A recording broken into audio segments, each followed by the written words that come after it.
So that अब ये function on to है तो आपको प्रूव करना है कि ये भी एक ऑन टू फंक्शन। ठीक है, अब ऑन टू प्रूव करने के लिए कोई एक आर्बिट्ररी एलिमेंट उठाओ, सी उठाते हैं which is a part of C. अब अगर मैं सी से उठा रही हूँ तो उसकी एक प्री इमेज एग्जिस्ट करेगी in this particular function B के अंदर, है ना। यानी कि कहने का मतलब है G Y will be equal to G, G is a part of C and Y is a part of, क्या कहते हैं, Y is a part of B. क्यों? क्योंकि ये क्या है आपका, since it's an onto function. ठीक है, फर्दर अब आगे हमें पता है कि y is a part of b, तो एक एलिमेंट एग्जिस्ट करेगा। अब एफ बी क्या है आपका, एफ बी आपका ऑन टू है। लॉजिकली स्टेप वाइज चलते हैं, हमने पहले उठाया सी, हमें सिर्फ इसको ऑन टू प्रूव करने के लिए इतना प्रूव करना है कि सी के हर एलिमेंट की प्री इमेज ए में है। तो हमने सी यहाँ से उठाया, फिर हमने कहा कि कोई एक एलिमेंट उठाया जी, उसकी प्री इमेज है वाई इन बी।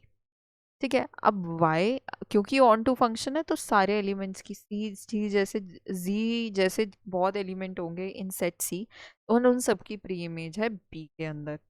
अब b में जो y है उस सब की इमेज है a के अंदर, because f is also onto, है ना।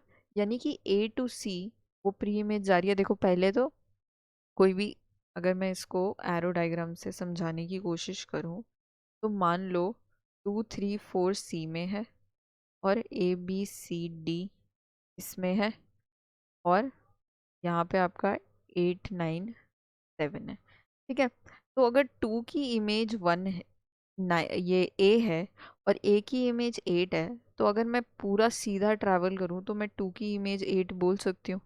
तो यानी सबकी अगर अलग अलग जैसे 2 3 4 सबकी इसमें है और इसमें सबकी इसमें है, तो इन सब की ए में भी होगी, ये ए बी सी है आपका। तो यही आपको थ्योरेटिकली लिख के प्रूव करना है कि ये फंक्शन आपका कैसा रहेगा, ऑन टू रहेगा। तो आप इसके बाद क्या करोगे, since we know y is a element of b, there exist an element in a